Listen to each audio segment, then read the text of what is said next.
Olá, tudo bem? Aqui está tudo bem. Mais um vídeo para o canal. Não fique confuso.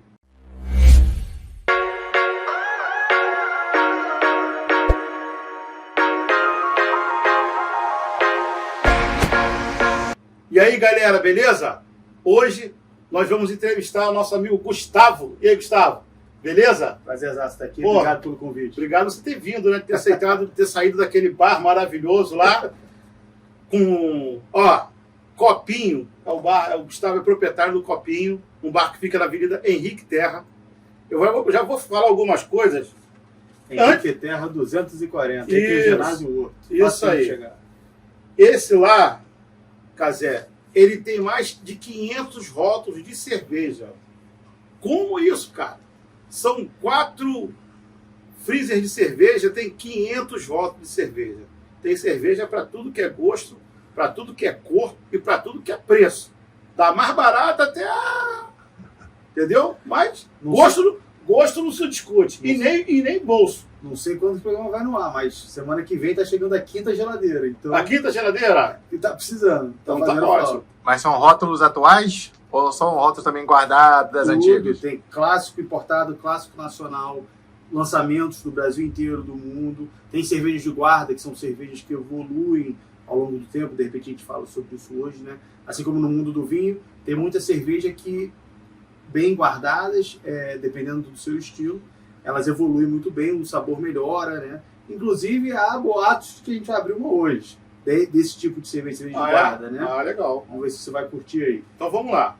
Antes da gente iniciar o vídeo de hoje, nós precisamos agradecer aos nossos inscritos que estão conosco aí nessa batalha para chegar aos 500 inscritos. Ele já tem 500 rótulos, eu quero chegar a 500 inscritos. Isso aí. Daqui a pouco ele vai chegar a 1000 rótulos, eu quero chegar a 1000 inscritos. E assim a gente vai caminhando. E agradecer também os que não estão inscritos, mas se vocês puderem, dá aquela moral e aperta o sininho para poder receber as notificações para os vídeos. E o Zap, hein? Felipe, e o Zap, hein? O tal do Zap? O Zap tá bombando, Tá bombando, hein?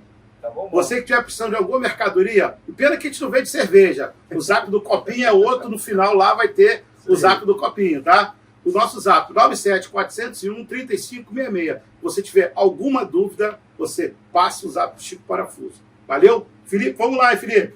Vamos lá, todo vapor. Quem é Gustavo Renha? Pai, Gustavo Renha, um sommelier de cervejas, apaixonado pela vida, apaixonado pelo público, gosta de falar muito, falar sobre cerveja, né? E um cara que tem muito orgulho, né, da trajetória de vida pessoal e profissional. Porque, dando uma resumida, sou aqui da região, né, cresci em Araruama, saí novo, fui morar em Niterói, lá aprendi a minha profissão. Você nasceu em Araruama? Nasci no Rio. Nasceu no Rio. Novo, meu pai se aposentou, foi morar em Araruama, fomos todos, né? Fiquei lá dos meus 9 aos meus 21 anos de idade. Com 21 anos de idade, descobri que ia ser pai, fui morar em Niterói. E lá eu conheci o mundo da cerveja, através de um restaurante que eu comecei como garçom. Né? Começa a minha vida como garçom, num botequim muito bacana em Niterói, chamado Granel Botequim. Ali eu conheci o mundo da cerveja artesanal. Na época lá tinha algo em torno de 25 rótulos. Ali eu vi... Ali foi sua paixão? Ali foi onde o olho brilhou? Foi onde o olho brilhou, Chico, com toda certeza, porque não na cerveja em si, mas o olho brilhou no sentimento de ver as pessoas com muita curiosidade de algo que a gente achava que conhecia muito bem. Por quê? Era mais ou menos 25 rótulos. Eu sabia onde estava tudo, porque eu que organizava a geladeira. E a gente ia lendo o cardápio. E as pessoas pediam, e eu sempre fui aquele cara de ficar lendo o rótulo. Então, na época não tinha livro em português, não tinha muita informação na internet, então eu li o rótulo, tentava estudar com as poucas coisas que tinham. Estou falando final de 2008, início de 2009. Então, na época, tinha alguns rótulos que vinha escrito, essa cerveja harmoniza com carne vermelha, por exemplo. Isso é no rótulo da cerveja? No rótulo da cerveja. Até hoje tem algumas que fazem isso e que bom. Facilita, né? Facilita a vida. Todo né? mundo. Tanto o consumidor como quem está trabalhando. Até para o rapaz que está atendendo, que a gente acaba não tendo pessoas, né, com todo respeito, capacitadas, com conhecimento de tão próximo assim, de pegar a bebida com a comida, o que dá certo. Perfeito. Então, e ainda é algo muito novo, a gente isso não tem esse costume. É como se fosse um QR Code antigo. Boa, o sentimento é esse. Daí a pessoa vinha me pedir, Gustavo, eu quero, por exemplo, a Baden-Baden Stout, que era uma cerveja que eu vendia muito na época. Eu, claro, senhor, vou trazer. Chegava lá, pegava, já sabia onde é que estava. Nesse caminho da geladeira até a mesa do cliente, eu vinha lendo, Baden-Baden Stout, cerveja escura, harmoniza com carne vermelha. Chegava na mesa, né, vendedor, né, sempre gostei de vender. Senhor, olha, excelente escolha, essa cerveja é muito boa, cerveja escura, inclusive harmoniza muito bem com carne vermelha. Eu não sabia daquilo, eu não sabia que ela era escura, eu não sabia que ela harmonizava com carne vermelha, mas eu li, e eu sabia que ele não ia ler, porque é comum, nosso, brasileiro, a gente não tem costume de ficar lendo as coisas. E aí ele olhava pra mim e pensava, nossa, o cara é maravilhoso, sabe tudo. E aí eu servia no copo de cerveja, isso é escura.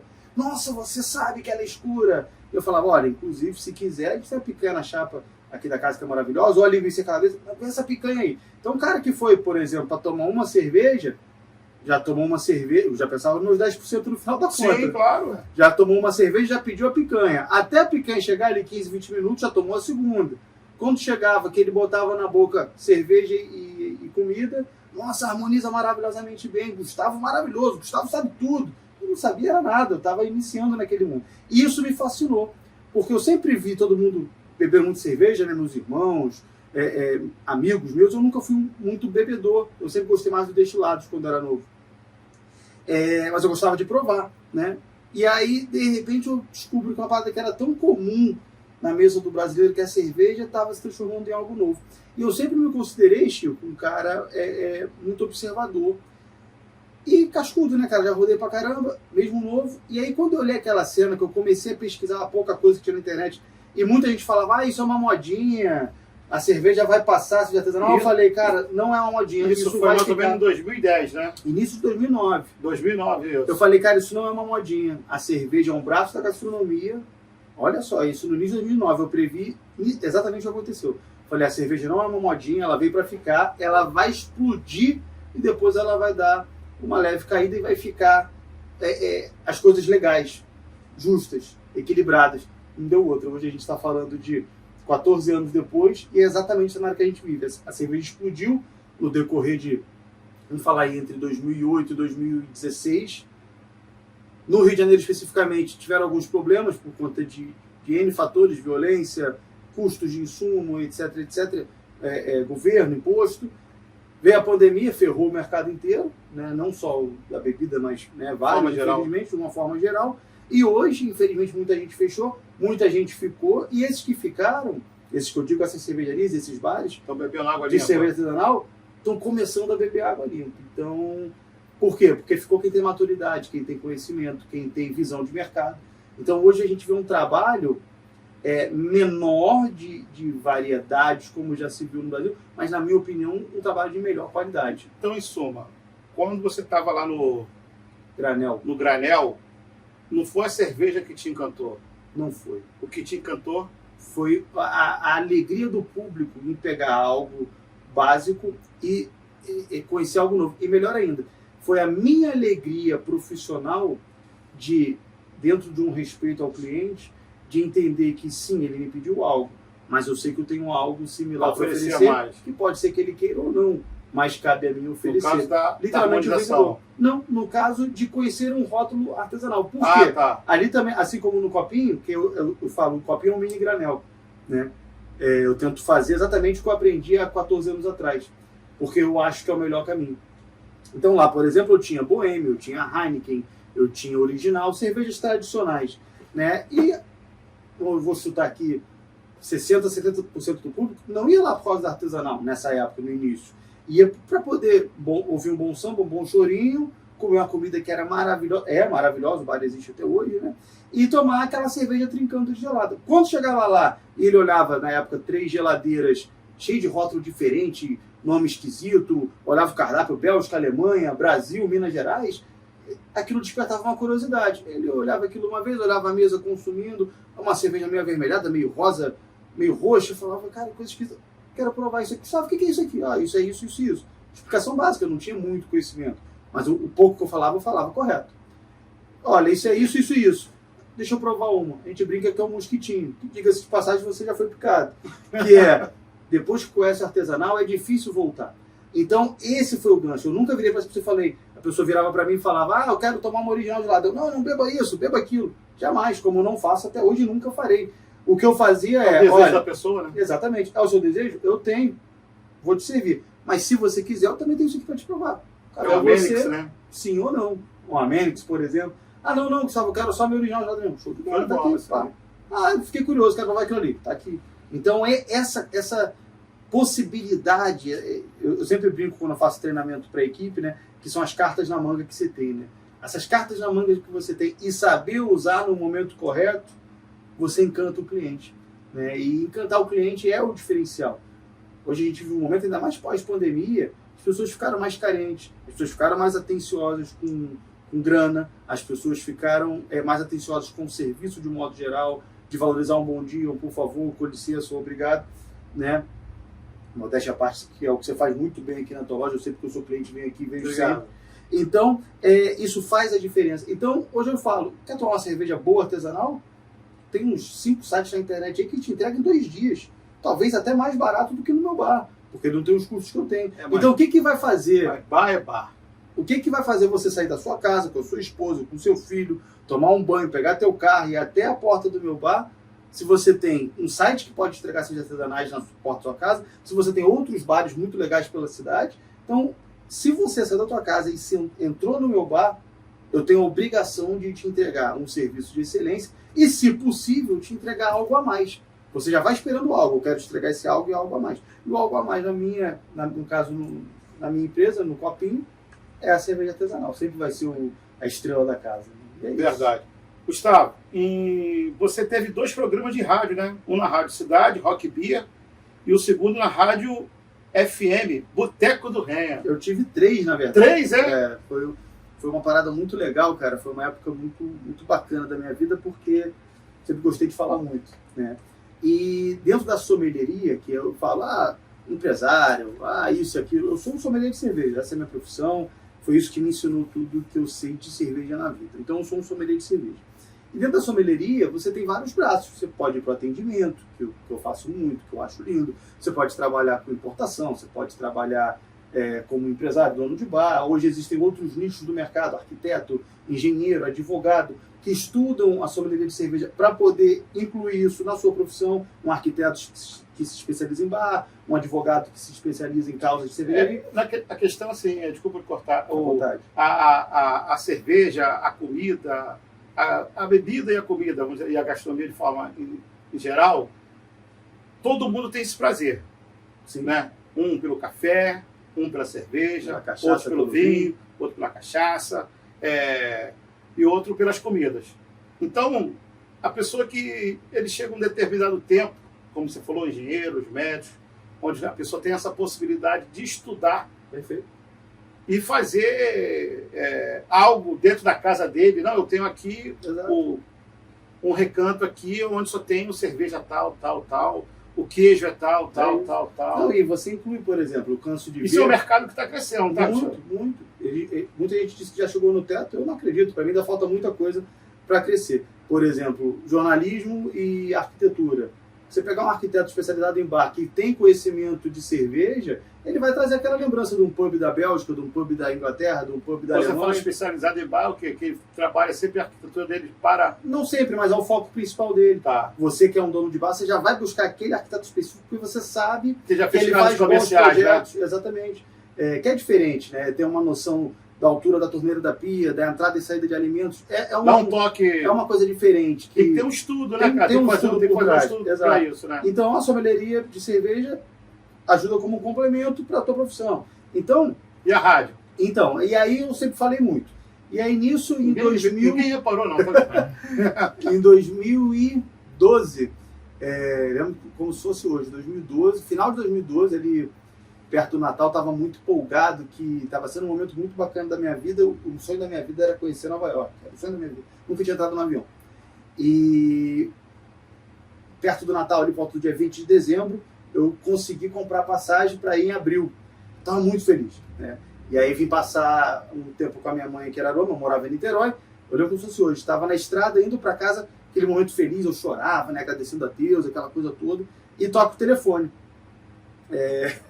Cena de pegadinha. Toco o telefone, aqui quem está falando é fulano, eu sou diretor da rádio, JBFM, queria conversar contigo. Eu pensei, vou falar um palavrão aqui, mas falei, tem nenhuma, meu irmão. Quem é você? Algum amigo me zoando, né? Não, cara, aqui é fulano de tal, sou o diretor da rádio. Eu, irmão, é sério, calma aí que eu vou encostar o carro. Encostei o carro.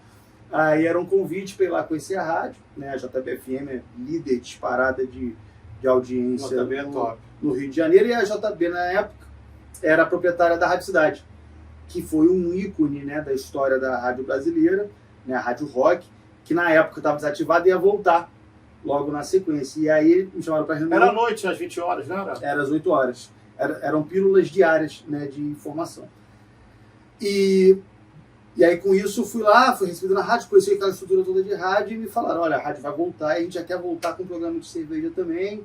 A gente conheceu o seu trabalho num evento, pô, tu é a cara da rádio, tu é... Você falava o quê? Você falava da cerveja ou você misturava cerveja com o rock? Cara, não, eu falava de tudo. Na verdade, tudo começou, eles vieram atrás de mim, porque me viram no evento, e por causa de um texto que eu fiz, que na época estava uma onda de fazer cerveja para banda de rock. Tem várias, lá no bar eu tenho várias. CPM 22, Raimundo, uma galera. E eu fiz um texto bacana, me pediram para outra rádio, eu fiz, eles viram, falaram, cara, isso é legal. E aí, e aí as pílulas eram de informações. Essa cara tem que ser rápido, né? O cara foi Papum, é isso. Na época a cerveja começando, tiveram a visão, não tinha explodido, estava começando no Rio de Janeiro. Foi uma boa mistura, né? Rock Total, com cerveja, né? Total. E eu falava sobre tudo, eu falava sobre os bares do Rio, eu falava sobre os rótulos do Rio, eu falava sobre rótulos de fora que estavam chegando no Rio. O tema era sempre Rio de Janeiro, né? E o programa explodiu, né? Porque você começou... Porque, voltando um pouquinho, Chico, até 2012, o maior inimigo da cerveja era a mídia. Por quê? Ela rotulava como cara? Não, ela rotulava com coisas que infelizmente também são, entre aspas, verdade. Só se falava de cerveja na mídia de um jeito pejorativo. O cara que bate na mulher, o acidente de carro. A gente sabe o que acontece, principalmente em determinadas regiões do Brasil, interior. Mas, ok, isso é um problema de saúde, tem que ser resolvido. Mas existem muitas coisas bacanas para falar. Cultura, história, turismo. Alguém teve essa sacada.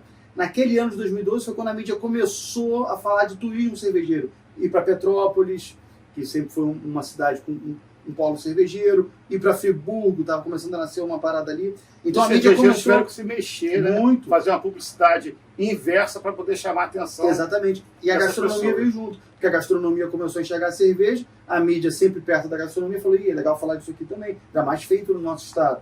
Então ali começou um movimento de falar da cerveja de uma forma melhor, principalmente vinculada à gastronomia e turismo.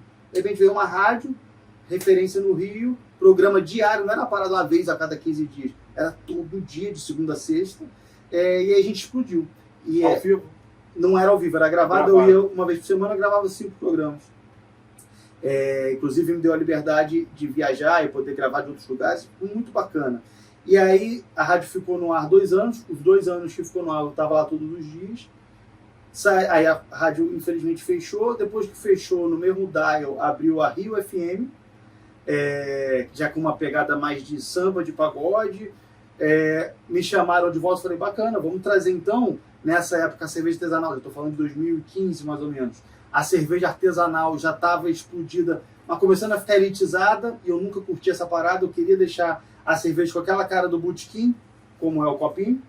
Falei, beleza, vamos incluir ela então no samba, no pagode, e assim a gente fez, durante todo o período da rádio no ar. Depois que a rádio fechou, eu tive um convite da Rádio Globo. Falando nisso, Confraria da Cerveja. A Portela lançou uma cerveja. A Portela lançou uma cerveja com a marca Portela. Com um amigo meu, quase capofiense. A Portela fez em parceria com a Masterpiece, que é a cerveja lá de Niterói, do André que já teve casa aqui em Cabo Frio, gosta muito da cidade. Esse é um movimento bacana. Maneiro, cara. Tem outras também. A Noi fez com a Viradouro. Não tem como não fazer, cara. Masterpiece com Portela. Quem mais? Tem mais uma que eu não estou lembrando. Mas são 3 cervejas do Rio. Explodir, fazer um negócio desse explode. Pior que a Mangueira foi a pioneira nessa brincadeira.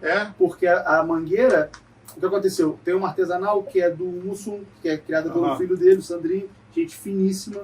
Vi nascer a cerveja. Hoje ela faz parte de um grande grupo, que é Itaipava. Só que ele tinha como um dos sonhos botar a cerveja na escola de samba do pai. E conseguiu, embora por um grande grupo, que foi Itaipava. Mas a Mangueira trabalha já com os rótulos do Mussum há muito tempo. Eu não vou entrar em mérito de ser artesanal ou não, mas já foi um dia. Né? Então, tem bastante coisa acontecendo aí com samba e cerveja. Gustavo, em 2012 você começa como consultor de sommelier da cerveja. Em 2014, coordenador do Instituto da Cerveja. Em 2017, consultor da empresa AMPM. Faz um resumo desses 5 anos. E a polícia, você fusticando minha vida toda? Fui na macumba. Cara, só finalizando ali que é legal também. E aí eu tinha um sonho, depois da rádio, de botar cerveja na TV. Minha carinha feia não ajudou muito, não consegui ser o apresentador, mas eu fui o locutor do Cervejantes, que é um programa muito bacana, que até hoje reprisa no ar no canal mais do GNT, que é um programa de cerveja de produção. Eu sou a vozinha no fundo da locução. Aí. É bem bacana. Cara, então, tentando dar uma resumida nisso tudo aí. Eu sempre fiz tudo que envolve o mundo da cerveja. Onde eu vi uma oportunidade de encaixar a cerveja, eu encaixava. Por quê? Sempre tive uma alma empreendedora e sempre me incomodou muito a coisa do limite. Eu odeio aquela frase, o céu é o limite. Para mim não tem limite. Então passar do céu, o astronauta passa, porque a gente não pode passar. Pode crer. Com responsabilidade, Claro. obviamente, Pé no chão, né? com o pé no chão, com muita ambição e sem egoísmo, sempre. E aí, com isso, eu falava, cara, óbvio que o sommelier de cerveja, ele tem que estar no bar, ele tem que estar no importador, ele tem que estar nos lugares tradicionais. Mas por que não estar em outros locais que, teoricamente, não são do mundo da cerveja? Por exemplo, Chico Parafuso é uma loja de parafuso. Por que a gente não pode fazer uma parceria para você juntar novos clientes ou clientes que compram sempre aqui, etc., e fazer um jantar harmonizado com cerveja para Você eles? difundiu a cerveja no Nordeste, não foi isso? Também, eu ajudei, né? Ajudou lá, não Tem foi? vários responsáveis por isso, mas na minha visão hoje, a maior casa de cerveja do Nordeste, eu fiz o treinamento lá quando começou, que foi o Biadoc, em Recife. Né? E também as AMPM, o projeto da Ipiranga, vou Posto de falar já. gasolina. Exatamente. Então, eu sempre fiquei muito atento a isso. Concessionária de carro quer fazer evento e pode usar a cerveja como uma ferramenta de comunicação, de marketing. O pet shop, eu sempre quis olhar para isso. E sempre fui encaixando. Produção de eventos, né, onde encaixar cerveja. E aí, com isso, eu pensava, cara, o Rio de Janeiro, sem querer ser bairrista, né, o estado, do modo geral, tem bares excelentes. Tem uma história de cerveja caseira, que é o cara que faz em casa por hobby, que é linda. Somos pioneiros do estado do Rio de Janeiro, no Brasil. Demorou um pouco para a coisa da cervejaria indústria nascer, mas quando nasceu, nasceu forte. Então a gente tem uma história bonita. O que está faltando? Está faltando espalhar conhecimento. Quando eu me formei lá em São Paulo, né, entrei no curso 2011 e me formei em 2012, eu falei, cara, isso aqui tem que ir para o Rio de Janeiro amanhã. Porque eu sei da necessidade da galera, eu sei que a galera não vai ter essa disposição que eu tinha de pegar um buzu de madrugada, encarar metrô, buzu, é cansativo, é caro, então eu tenho que levar esse curso pro Rio. Eu ficava enchendo o saco da galera lá, meu irmão, Rio de Janeiro, cara, a bola tá quicando, alguém vai levar, a gente tem que levar logo. O curso é o melhor do Brasil, o curso de ICB, né? Instituto da Cerveja Brasil. Vamos levar isso pro Rio. Só que paulista, né, cara? Muito concentrado, muito planejado, na hora certa a gente vai. Na hora certa a gente vai, você vai estar com a gente, pá. E assim foi. No ano de 2014, a gente conseguiu fechar e no final de 2014 a gente levou o curso para o Rio. Eu sempre brinco que foi um trabalho de 2 anos enchendo o saco, indo para lá, fazendo reunião, não sei o que. Não é fácil, não, cara. Não é Para fácil. realizar uma situação, você tem que estar muito bem... Que era um sonho, um objetivo profissional e que eu tinha certeza que ia dar certo, como deu, né? Mas eu brinco que eu fui o único feliz nesse dia, porque a gente assinou o contrato e foi para o bar comemorar. No bar, a gente foi comemorar vendo Brasil e Alemanha, Copa do Mundo. 7-1. Então, 7-1. Todo mundo puto da vida, triste, E você? indo embora, quebrando garrafa, e eu por dentro só pensava, meu irmão, eu fechei o contrato. Né? Então foi um dia marcante. E assim foi, trouxe o curso para o Rio, fui coordenador de 5 turmas durante 4 anos, né, 3 anos e meio, quase 4, com muito orgulho, fiz vários amigos nessa jornada. Depois eu montei a minha empresa de consultoria e eu erradamente, eu achei que a minha empresa, por eu promover pequenos cursos, como faço aqui no Copim, seria um concorrente do ICB, e eu achei antiético eu fazer os dois e preferi sair. Hoje eu vejo que não tem nada a ver, eram 2 propostas diferentes, eu podia ter continuado, mas tudo bem. Botei lá um grande amigo, um grande profissional, que é o Gil Lebre, no meu lugar, e ele está lá até hoje fazendo um trabalho incrível de coordenação. Nessa brincadeira, uma das minhas alunas no curso era a Mari, uma querida, que era, na época, fazia parte da diretoria da MPM. que foi para lá aprender mais sobre cerveja para tocar o projeto de cerveja Então ela aprendeu contigo na MPM. e ele já era da MPM. Não, ela era da MPM e foi lá aprendendo o curso. Ah, tá. Quando ela chegou lá e viu aquele catatal de informação, que é um mundo complexo, não é só informação bruta, tu tem que viajar, tem que conhecer, tem que estar em loco, tem que estar provando. Ela falou, cara, tem outras funções, não vai dar para fazer tudo, quero você lá dentro com a gente. Falei, vamos embora. Me fez a proposta, me fez o convite, comecei a fazer essa consultoria para as Beer Caves, que é um projeto da MPM. E nisso, conheci o Brasil inteiro, rodei o Brasil inteiro. Aí eu fui entender o que é o Brasil de verdade, né? Falar de cerveja no Rio de Janeiro e São Paulo não é fácil pra caramba, né? Agora, vai conhecer o interior do Piauí, o interior do Maranhão, é outro planeta. E é muito bacana você ver a galera, cada um no seu formato, mas todo mundo entendendo o principal. E você foi levar cerveja artesanal pro interior do... Já tinha, só que não tinha informação. No interior. No interior. Tinha um produto, mas não tinha informação. Estava ali, o pessoal comprava, você vendia. Hoje já deve estar muito mais fácil. Sem dúvida nenhuma, até porque hoje você tem indústria lá. Antigamente tinha que mandar do sul, do sudeste para lá. Tem indústria lá no Você tem cervejarias maravilhosas. Fortaleza, no Ceará, muita coisa boa. Bahia, Recife. Praticamente todo estado você tem pelo menos duas que estão fazendo um trabalho muito legal. Então já tem a cultura deles lá de cerveja. Exatamente. Não só no Nordeste, como no Norte e Centro-Oeste também. Centro-Oeste, então, bombando. Acabou de chegar agora lá no bar a Louvada, que é de Campo Grande, Mato Grosso, né? Então, os caras estão fazendo um trabalho incrível ali Centro-Oeste, né? Desculpa, Campo Grande não, perdão, Cuiabá no Mato Grosso. Estão fazendo um trabalho incrível no Centro-Oeste, usando produtos do Centro-Oeste, né? Então, a gente tem essa realidade muito boa. Então, a gente consegue fazer diversas coisas usando um pouco da criatividade e do conhecimento. Então, esse tempo que eu fiquei de consultor na MPM, eu tive o prazer de ensinar muito e tive o prazer de aprender muito. Gustavo, para gente fechar esse primeiro bloco aqui, que o papo está indo legal, né? Suas experiências internacionais, você também viajou aí, né? Falando de cerveja. Bacana, viajei bastante. Falando de cerveja artesanal, experimentando, fazendo palestras.